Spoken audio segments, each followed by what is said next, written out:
Okay, second speaker this afternoon is Mr. Wolf Reed. Mr. Reed is a PhD candidate in forest sciences at the University of British Columbia. Topics of his thesis include comprehensive climatology of southwest British Columbia's windstorms, the effects of known climate oscillations on the frequency of high wind events, and the interaction of wind and trees, especially with respect to the vulnerability of the power grid and wind-induced tree falls. Whew. There'll be a test on that later, right, Wolf? Okay, he's also the author of one of my favorite websites on the internet today, The Storm King. Just out of curiosity, raise your hand if you've ever looked at windstorm climatology on Wolf Reed's website. That's a lot. That'll make you feel good, Wolf. Okay, and that particular website is hosted by the Washington State climatologist. The Storm King is a result of more than a decade of research on windstorms in California, Oregon, and Washington. Wolf's work has been cited in newspapers, on the TV news, in books, and recently by peer-reviewed journal articles. Wolf has been an active participant in professional meteorological conferences since 2003, often presenting on the topic of windstorms. Like many of you here today, I have been corresponding with Wolf via email for nearly 10 years, but until this morning, I have never met him face-to-face. Nice to meet you, Wolf. Just after the December 2007 windstorm at the coast, I emailed Wolf to see if he would be interested in traveling down to what became known as the blast zone along Highway 26 just east of Seaside. His reply was simple: Steve, I'm already there. I should have known. Anyways, please welcome all the way from British Columbia, Canada, the Storm King master himself, Mr. Wolf Reed.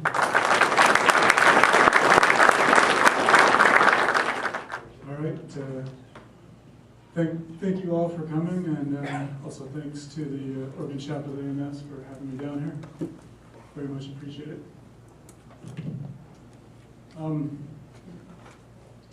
I start with an outline. Well, first off, I wanted to say what I'm talking about here today, I stumbled across by accident. I wasn't looking for this. It just popped out when I was starting an analysis of windstorms in southwest British Columbia. I have George Taylor to thank, because when I was working for him mid-last decade, he often brought up the PDO. And so when I saw this pattern, I was immediately popped in my head, maybe there's a PDO connection. Anyway, we're going to look at PDO briefly.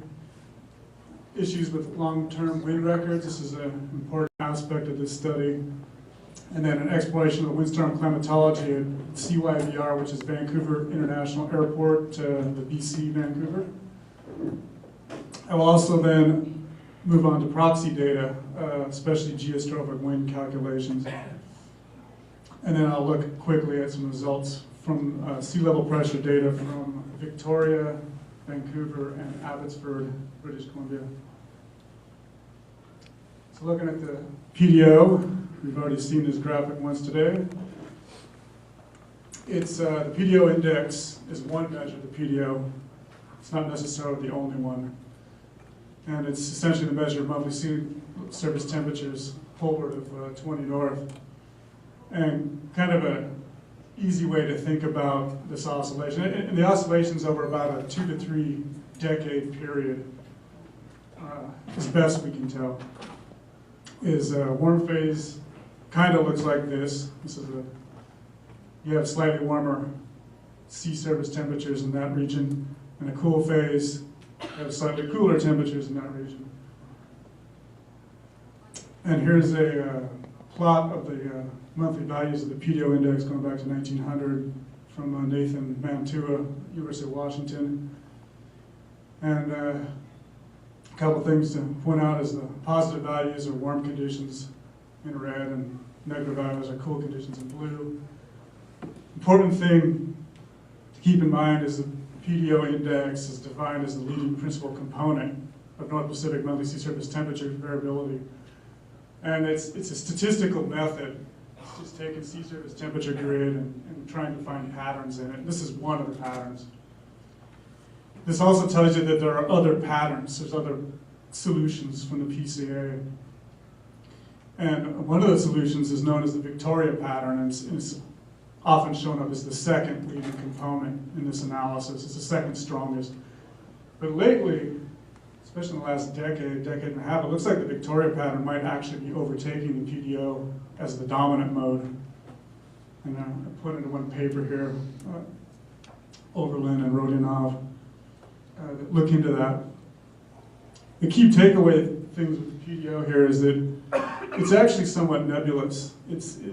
And we don't understand it very well to this day. There's some debate going on about whether or not it's red noise versus pink noise, white noise. It looks like the signal's a real oscillation, but there's a lot of questions about it. So going back to this chart, I point out the 76-77 transition, and then in the mid-80s, there was a very strong warm phase. And then from about 89 to present, maybe slow cooling, tendency for more negative values.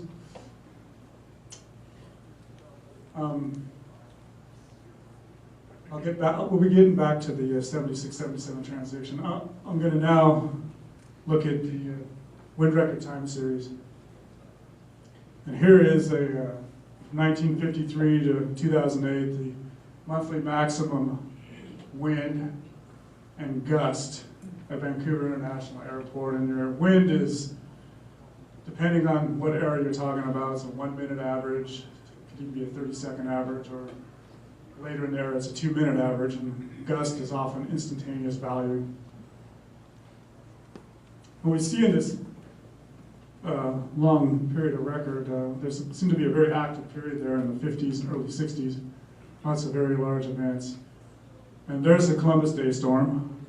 And I point this one out because as we go through this data, you'll see that CDS often stands out among all the others. Then we have this quiet period in here, and quite interesting. But before one can say much about these particular episodes, you need to ask yourself about instrumental and observational consistency in that period of record. And that's what I'm going to look at here. And in this graph here, I'm noting a couple instrument changes. You'll see a 45B in the upper left-hand corner. That's the type of anemometer that was employed. And then after that, you have the U2A and then the 78D. 45B was invented in the 20s and primarily used from the 30s to the early 60s by the Meteorological Services of Canada. It was also called the anemo vane because it had the wind vane built right into the shaft. And the display included direct reading dial gauges and also blinking light to determine your average wind periods. Chart recorders could also be used on this system, but they weren't often employed at the times that the anemometer was in operation. After the 45B came the U2A, and the MSC primarily used this from the 60s to the mid-90s. And the display was often direct reading dials and chart recording systems. Some of these are still in operation today. Canada has a program where they keep running certain stations under the same methodology that they started them with to keep some consistency in some of their records. After the U2A came the 78D, which was designed. The design was completed in 1978, which gives us the number, and it's digital, D. And the MSC started using these in the mid-90s, and it's a cup-based system. As a matter of fact, the 45B, U2A, and 78D all use the same cup design. Environment Canada is now looking at sonic anemometer sensors. And I would point out here, you can see the switch there set to 2 minute average. Getting back to the monthly wind and gust. So different anemometers could potentially explain some of the trends, any inflections in the data. And so pinpointing the exact time of instrument change is important, and analyzing this kind of data set. And so the wind record time series, we know that different anemometers are used over time. But the MSC records of when anemometers were switched are not exactly always specific. You often can find, where you find it is in their maintenance reports, but it doesn't always tell you the specific data when they changed. However, with new anemometers, there was often a change in the methodology. And specific methodology can result in detectable signals in a long period window. Inflections in these signals can then be used to identify when an instrument change has occurred. And I bring up a paper by Stanton and Tuller, 1980. Very interesting title. It's what caught my eye. I wasn't actually looking for this. The even wind speeds on the British Columbia coast. I was going, what does that mean, even wind speeds? Well, Tuller pointed out there tended to be a higher frequency of even numbers appearing in the wind record. And this graph shows it quite well. And so even was winning out over odd. And so the question is, what's going on here? And also, there's been a note of bias towards 5s and 10s. And I can show you, right here, you can see that 15 doesn't drop down as far as some of these others. It gives you an idea, it shows you the 5 bias in that particular area. Some of this has to do with human psychology. Apparently there's a preference among men for even numbers, and especially 5s and 0s too.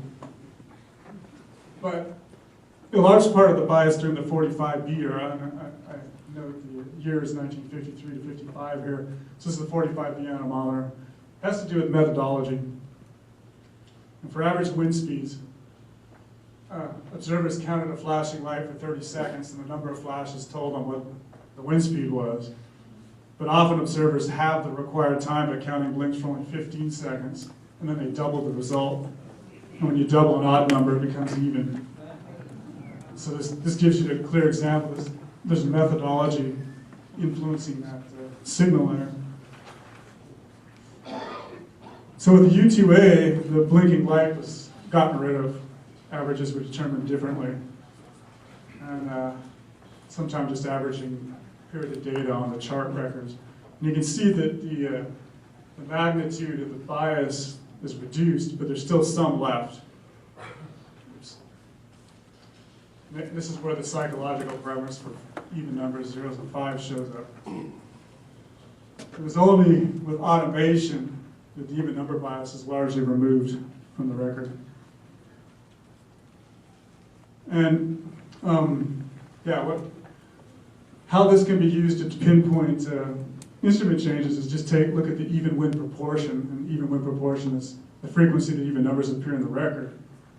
And so here's the Vancouver record, and you have 45B, it's around 0.66, 0.67, 67% of the numbers appearing in the data are even. And you see there's an inflection, and all of a sudden it's down at 60% or even less. This gives you an idea where the U2A became the dominant anemometer. This inflection here is due to a change from reporting winds from miles per hour to knots. And you can also sometimes look at this at the monthly level, and so I can pinpoint, May or June.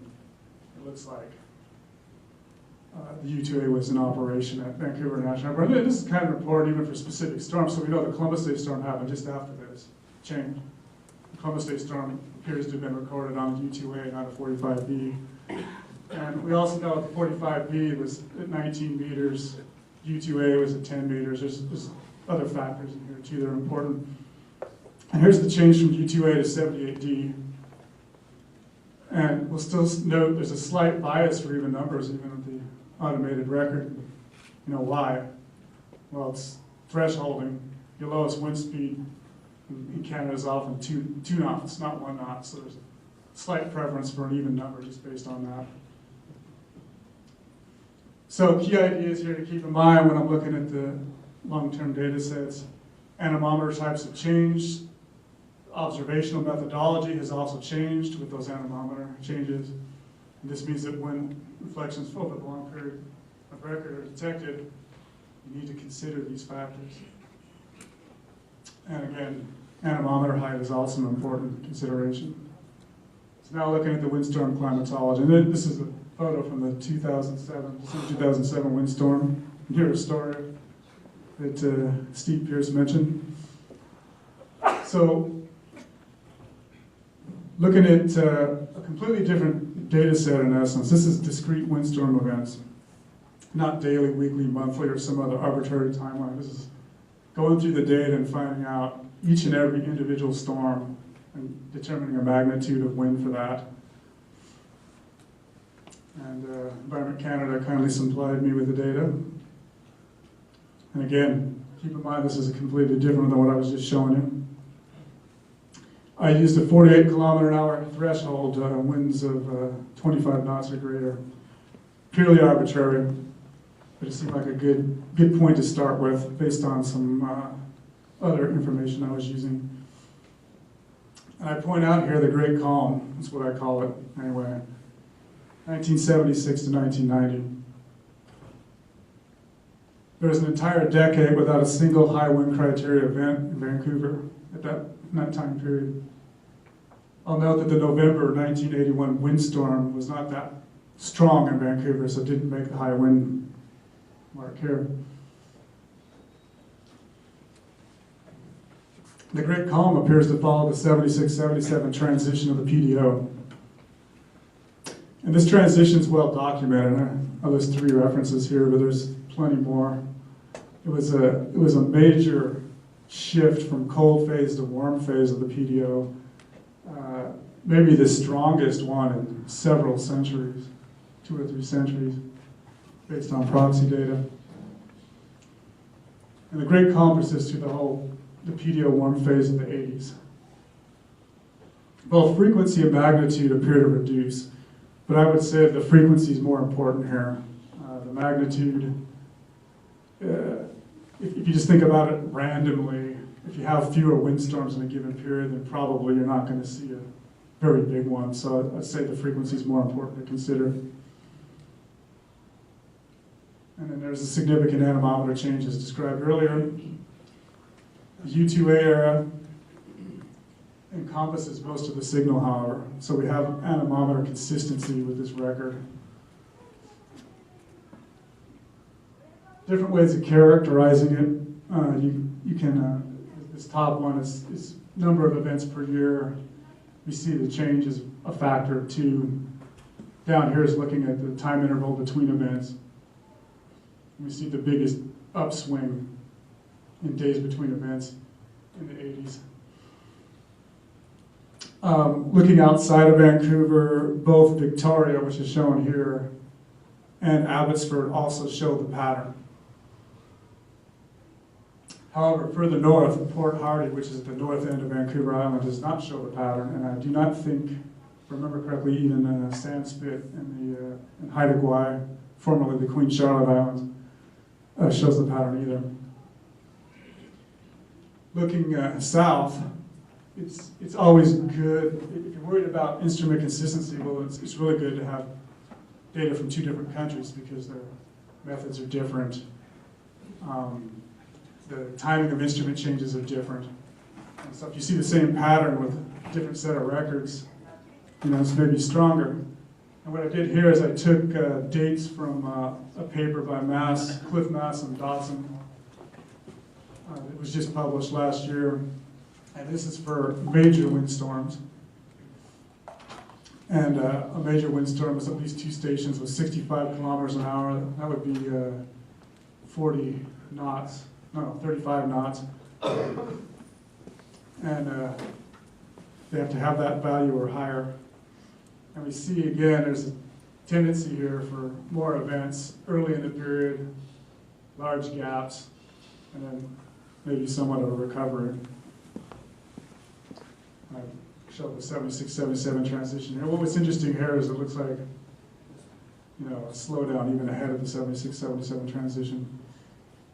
I think if there was a lower cutoff for wind and the use of special observations, that's a key one, is they didn't use special observations, so certain storms were missed that would have fallen in the major storm category. The signal might have shown up better with a higher data density. And also something to consider here is that with the U.S. anemometers, there was a tendency for a lot higher mass in this time period. Then they got lowered, many stations, to a standard of 20 feet. And then during the implementation of ASOS, everything was standardized to 10 meters. Another bit of evidence is from Ebbesmeyer, 1989. He looked at winter wind speeds and a correlation with the Pacific North American Index. And I'll talk about that briefly in a little bit here. He had really high correlations, but given the time period he used, 1972-84, it's right in that area, the 76-77 transition. I wouldn't be, these correlations don't surprise me. I think if a longer time period was used, they wouldn't be this strong. And the PNA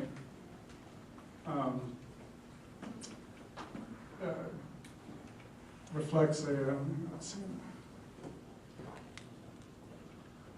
The PNA appears to have a strong relationship with the PDO, and Tuller 2004 has a discussion on it. And basically, a negative PNA reflects an Aleutian low further west, like out here. And this sort of opens up our region to zonal flow and a higher probability of storm events. And so it kind of opens a door for a mechanism. You know, why would the PDO be affecting windstorm frequency? And this kind of gives you an idea. And when the PNA is positive, you have a Aleutian low closer to the coast, but when it does that, it tends to force the ridge here, which reduces the amount of storminess. So, moving on to proxy data, you know, is this pattern real? And one way to control for instrumental or methodological changes is to find proxies. And one proxy would be to use pressure data. And Tuller in 2004 looked at this. And the geostropic wind potential is calculated using pressure data from 3 or more stations. And I give a quick example here. It's good to have a right triangle when you're doing this, so you often have to do pressure and turbulation because many of our weather stations aren't arranged beautifully on a grid. And a key fact here is barometers do not have the same issues as anemometers. Right, so you're kind of controlling for all the problems in anemometers. But there's a weakness in that you need 3 barometers or more, so if one station's out, you're out of luck. And you're also relying on the calibration of 3 instruments. You know, there's issues with barometers too, but I'm going to sweep that under the carpet for today. And then, so he used the geostropic wind potential on hourly pressure data for Vancouver, Victoria, and Comox.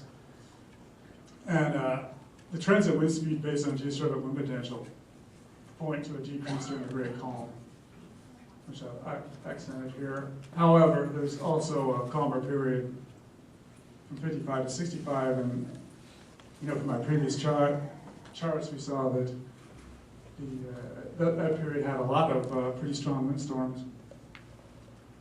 So this is somewhat supportive of the idea, natural cause for the great calm, but this data is not conclusive.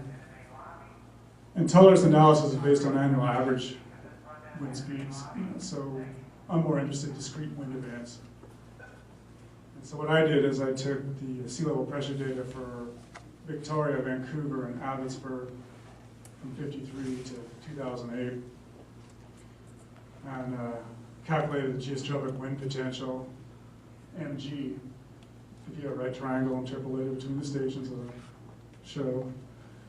And service wind speeds during windstorms tend to fall between 25 and 40% of mg. And so I started out all events with a 0.4 mg of 46 kilometers an hour or greater. Actually 48 and greater. And this cutout is very close to 4.5 hectopascals per 100 kilometer pressure gradient. And this is probably the better way to think about this geostrophic wind stuff, is just in terms of pressure gradients. So I did that here. So here's the same history. Instead of wind speeds, we have geostrophic wind potential. Hey, Wolf, could I just for a second? If nobody has an objection, I talked with Jim Todd here at OMSI. We can go a little bit over 3 since we brought Wolf all the way down from Canada. He's got a really great presentation. I want to let him keep going until he's done, and the last 2 speakers will get their full time as well. We may have to hold Q&A until the very end. Everybody okay with that? All right, go ahead, Wolf. Yeah, and I point out with this, the total number of events is in agreement with the total number based on service wind data. Oh, they don't exactly line up date-wise, but I think some of that has to do with the fact that the data given event is based on the timing of peak, and peak gradient doesn't always match up with peak wind during these storms, and so some windstorm can be represented by 2 different days. And so I think that's why the percentage is so low. And so here's a 76-77 transition. And it does appear like there is some reduced frequency and magnitude of events after the 76-77 transition. And it looks like we're back to the 60s in this time period, so the mid to late 90s started getting pretty active again. And basically taking annual averages, you can see a trend. So your the 10-year average events, 10-year average number of events of this magnitude or higher drops from 10 to less than 5. However, the reduction appears to begin ahead of the 76-77 transition here, which kind of fits with the mass and Dotson data that I showed. The standard deviation, of course, is also really high, and so it reduces confidence in that mean. The ratio between the 2 errors is similar to that with the surface wind data, 1.8 versus 2. So that's interesting. And I just did a simple F test. I tend to wait until I have all my data lined up before I start doing statistics of any depth. And there's some significance at the 90% level with the 2-tail, 95% with the 1-tail.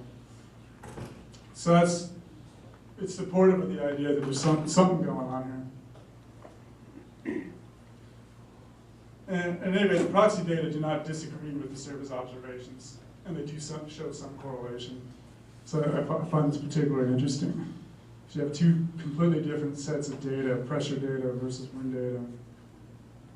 They're correlating pretty well. So basically, the windstorm frequency magnitude relationship to the PDO-PNA remains a tantalizing possibility. And it's something I'm still working on. So here's a quick summary. The instrumental wind record has many issues of consistency that need to be addressed when undertaking long-term analysis. And this is true for any record: temperature, pressure, wind, humidity. Sea level pressure can provide a useful proxy for evaluating the veracity of inflections in the wind record. A reduction in frequency magnitude of windstorms in south of BC from 76 to 90, as indicated by surface wind data, may be related to the 76-77 transition PDO. And proxy data supports that to some extent, but I don't think it's conclusive. And again, this is a work in progress.